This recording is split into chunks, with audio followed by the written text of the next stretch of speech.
This is the book in question, published by the History Press in 2011, Abolitionism in the Civil War in Southwestern Illinois, in other words, right here. Now, most of you probably know the fundamentals of the abolitionist movement here. You've heard of Elijah Lovejoy, the abolitionist newspaper editor who gave his life for freedom of the press and the abolition of slavery in Alton in 1837, shot to death by a mob, his last press tossed in the Mississippi River. And that's good, but there's so much more. For instance, did you know that the Illinois Anti-Slavery Society, that is for the entire state of Illinois, was organized in Upper Alton in 1837, just 2 weeks before Lovejoy's death? It was originally going to be organized in Lovejoy's church, the College Avenue Presbyterian Church, which is just in that area of town where Lovejoy pastored, but it was disrupted by a pro-slavery crowd. So the delegates moved across the street to the old Rock House, which I'm sure most of you are familiar with, on the corner of College and Clawson. That was a home of Thaddeus Hurlbut, who was Lovejoy's staunchest ally and the associate editor of the Alton Observer, Lovejoy's newspaper. And it was there that the Illinois Anti-Slavery Society was organized. Did you know that the Alton, Brighton, Jerseyville areas were hotbeds of abolitionism and Underground Railroad activity? This house you see on the cover of my book, this was the second home of Thaddeus Hurlbut. After he sold the old Rock House, he moved away for a while, came back to Upper Alton in 1841 and had this home built. It's since been demolished. It stood where Calvary Baptist Church now stands on Washington Avenue, Upper Alton. This was his second home, and it was a station, the Underground Railroad. My great aunt grew up in this house. I have no memories of it. It was torn down in the 1950s, but my great aunt and other visitors, other relatives told about the basement where fugitive slaves were hidden before being moved on to the next station, the Underground Railroad. One of my relatives claimed as a young boy, he explored a tunnel that ran off from the basement of this house. He began exploring it, but finally he lost his nerve, and it was just so long, so dark, so narrow, he was afraid it would cave in on him. You've heard about tunnels in this area. I assure you that is true. There were three primary Underground Railroad routes in Alton. The first one began near the foot of State Street and continued through a series of safe houses in the Christian Hill area before slaves could be moved along to Brighton, which had a number of Underground Railroad stations. The second route is especially dear to me because it began at my bookshop, at the building that houses the Second Reading Bookshop. The building was built in 1831. It was a dry goods store, but in 1840 it was acquired by an expatriate Massachusetts native named Elijah Dimmock, D-I-M-M-O-C-K. He was a staunch abolitionist, and he converted that home into a station, the Underground Railroad. As you'll read in the book, Elijah Dimmock, Second Street abolitionist, his wife was not especially keen on the activity because it entailed great risk. Slave catchers from Missouri would come over here tracking fugitive slaves. Her husband had several angry confrontations with them, and one time her sister stopped by and found Elijah Dimmock's wife crying. And she said, "Well, what's wrong?" And she pointed to a room off the outdoor kitchen. She said, "He's got one hidden in there." And it was a dangerous activity. The Fugitive Slave Act of 1850 mandated 6 months imprisonment and a $1,000 fine for anyone caught aiding a fugitive slave. So they were really putting their lives, their fortunes on the line. And not just giving shelter to a fugitive slave, if you so much as gave food or shelter to a runaway slave, you could be sentenced to 6 months in prison. And prisons were just hellholes in those times. The third Underground Railroad route that ran through Alton began near the intersection of present-day Henry and East Broadway, and it existed under the protection of one Charles Hunter. It is for Charles Hunter that the Hunterstown area of Alton is so named. Hunter was an expatriate New Yorker, moved out here, ardent abolitionist. He rented Lovejoy's house. He was Lovejoy's landlord, and he tried to protect Lovejoy as best he could. In my book, you'll read about Lyman Trumbull. Does that name mean anything to any of you? Yeah, he's been lost to history. Lyman Trumbull was a United States Senator. He lived in Alton for many years. His home is on the National Register of Historic Places. It's located on the corner of Henry and Union Streets in Alton, still very much visible. A United States Senator, he was a friend of Abraham Lincoln, and it was Lyman Trumbull who wrote the 13th Amendment to the Constitution of the United States, which abolished slavery in 1865.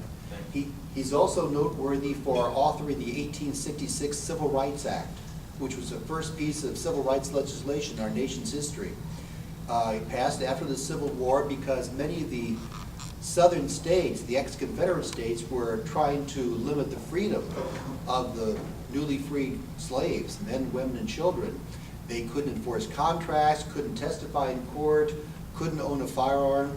The 1866 Civil Rights Act, authored by Lyman Trumbull, addressed that, made that kind of activity illegal. You'll also read about two extraordinary communities of freed and fugitive slaves that existed here in the Metro East region. When I say Brooklyn, Illinois to you, you'll probably shake your head sadly. Horribly depressed community.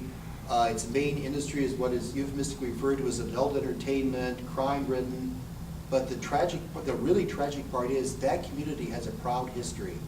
It was founded in the 1820s by a small group of freed and fugitive slaves who settled down there and were determined to make the entire community, their cabins, their churches, all stations in the Underground Railroad. Any fugitive slave who made his way across the Mississippi into what is now St. Clair County could receive safe harbor in Brooklyn, food, shelter, could stay and rest before moving on to the next station in the Underground Railroad. A proud history indeed. The other community of freed and fugitive slaves you might be more familiar with, does the name Rocky Fork mean anything to you? Yes, you've heard of the Rocky Fork Church in Godfrey. Back in the 19th century, before the Civil War, the Rocky Fork community was basically a village of freed and fugitive slaves who chose to remain in this area rather than moving on north where there was less chance they would be apprehended. They chose to remain here to aid other slaves who managed to make their way across the Mississippi, follow Piasaw Creek, and then follow Rocky Fork Creek, which feeds into Piasaw Creek. An extraordinary community of brave men and women. They could have moved on because obviously the further north you were able to flee, the less chance there was that you would be apprehended and returned to slavery. Many fugitive slaves tried to make their way to Canada because the British Empire had abolished slavery in 1833. Once you brought across the Canadian border, you were home free. But these brave men and women chose to remain here. They chose to risk their lives to help other fugitive slaves. They were that committed. Extraordinary people. Okay. I'm watching you tie me. This is when I get you're fine. You're fine. Someone else you read about, someone else like Lyman Trumbull lost to history. The first chapter deals with Edward Coles. That name mean anything to you? Okay. There are a couple of memorials to him in Edwardsville. One is in a cemetery, but curious enough, he's not actually buried there. There's a memorial to him in the cemetery. And there's also a memorial to him in the city of Edwardsville itself on Main Street, the main drag going to town. Coles was a Virginian. And yes, he came from a slaveholding family. He attended the College of William and Mary in Virginia, where he was exposed to Enlightenment philosophy. One of his professors was talking about the rights of man theory, the Enlightenment philosophers, Locke, Rousseau, and Montesquieu. And while listening to the lecture, Coles, his conscience began to bother him. He asked the professor point blank, well, how can we reconcile Enlightenment philosophy, which was so influential in determining the Constitution, the Declaration of Independence, our theory of rights, how can we reconcile that with the institution of slavery? And the professor hemmed and hawed for a while and finally admitted that, well, it couldn't be reconciled. At that moment, Coles resolved that when he came into his own, his inheritance, and the family slaves were passed on to him, he would free them. He would liberate them. Now, he had to keep that to himself because obviously he announced his intentions to his family, he would have been disinherited. So he kept it to himself, and when the slaves were passed along to him, he didn't liberate them in Virginia. It was a very complicated process in a slaveholding state. Instead, he immigrated to Illinois, brought his slaves with him, and as they were coming down the Ohio River on flatboats, he announced to them that they were free. They were indeed free. He was personally liberating them. And not only that, he purchased some land in Madison County in the Pin Oaks area of Edwardsville. He gave them farms so they could be self-supporting. They would have subsistence. An extraordinary man. He remained in Illinois. Excuse me. I meant to bring tea up here, but I forgot to do it. I'm on a roll, it's cool. In 1822, this expatriate Virginian was elected the second governor of Illinois, just the second governor in our state's history. Thank you so much. When I get on a roll, I forget about everything else, even wetting my pipes. But it's not for that we remember him. In 1824, our state faced a crisis, almost a mini civil war. Pro-slavery advocates wanted to make Illinois a slave state. Illinois had come into the Union as a free state through the Northwest Ordinance of 1787, which carved out the state of Illinois. That was supposed to be a free area forever. Pro-slavery advocates said that settlers, pioneers who held slaves, were passing by Illinois and settling in Missouri, where slavery was legal. They said, if we want to make the population grow, if we want to attract wealthier people, we have to legalize slavery. Cole said no, and Illinoisans just polarized. If you think America is polarized now, that's just something like Illinois was in those days between pro-slavery advocates and anti-slavery advocates. The referendum was held that would have, a vote was held to call for a state constitutional convention that would alter the state constitution to legalize slavery. So it was all up to the voters. Cole's campaigned hard. The anti-slavery advocates campaigned hard. There were fights, fist fights, gun fights, families were divided, churches were divided. An old author I cite in here said that even brothers were set against brothers. The election was held. I'm proud to say this area, Madison County, voted strongly, no, do not amend the state constitution. The referendum was defeated. The only places in Illinois that did actually well was deep southern Illinois, which was settled by pioneers from Kentucky, Tennessee, Virginia, the Carolinas. This area of Illinois, we had some southerners here, but many New Englanders and settlers from the mid-Atlantic states settled here, and most of them were strongly anti-slavery.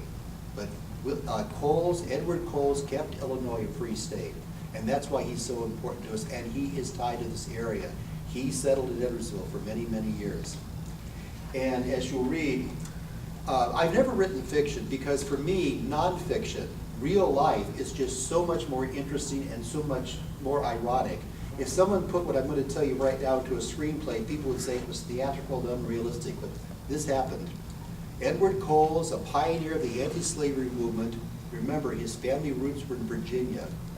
So when the Civil War broke out, this anti-slavery pioneer's son, his flesh and blood son, enlisted in the Confederate Army. And to heap irony on irony, he died for the Confederacy.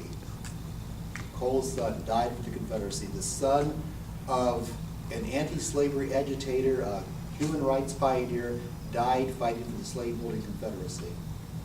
That is just fascinating. And those who died of smallpox and other infectious diseases were buried on Smallpox Island in the Mississippi. It was an island at that time. Most of it was destroyed back in the 1930s when the original lock and dam was constructed. They used much of the island for fill for the dam, and then when the dam raised the river level to create Alton Lake, what was left of the island pretty much went underwater. So I have accounts in here of the excavation going on, building the dam, people from Alton getting rowboats and going over there and just seeing what was going on, skeletons everywhere. There was no attempt at preservation whatsoever, none whatsoever. And a little about the Alton Prison, Smallpox Island. When you go to they call it the Lincoln Shields Recreation Area now, over in West Alton, just across the bridge. There's a portion of the old dam still over there. You might have seen it. It's a great observation platform. You can go up the steps and get a great view of the river, but it wasn't just left there as an observation platform. Corps of Engineers determined that had they blown up that section of the old dam, skeletons would have gone flying in the air. There are still Confederate POWs buried beneath that section of the dam. The monument over there in the Lincoln Shields Recreation Area lists all the POWs who died on the island in the isolation hospital and were buried there. One of them was a woman. There were a few women inmates at the Alton prison, and the poor woman who died there on the island, Barbara Dunavant of Memphis, Tennessee, she wasn't so much a Confederate sympathizer. She was illiterate, poor. She saw an opportunity to make some money by selling revolvers to the Confederate Army. She was apprehended for that. It was an act of treason under the circumstances. She was sent to the Alton prison, contracted smallpox, shipped out to the island, and died there, and buried on the island with all the men. And of course, you've undoubtedly visited the Confederate Memorial on Rosier Street in North Alton. It's, you'll read the story of how that came about. For many years after the war, there was no monument there. There were no tombstones there. It was a cow pasture. Then the cows were doing what cows do in cow pastures.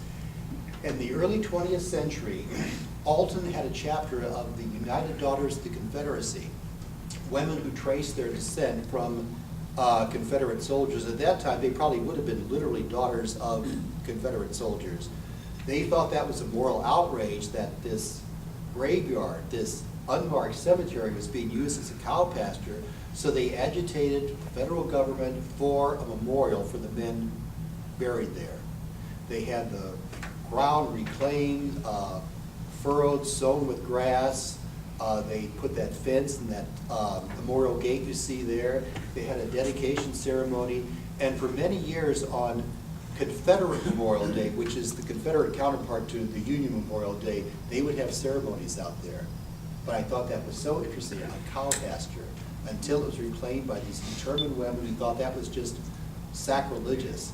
Even if they were fighting for a slaveholding nation, still they should be honored. They should not be buried in a cow pasture.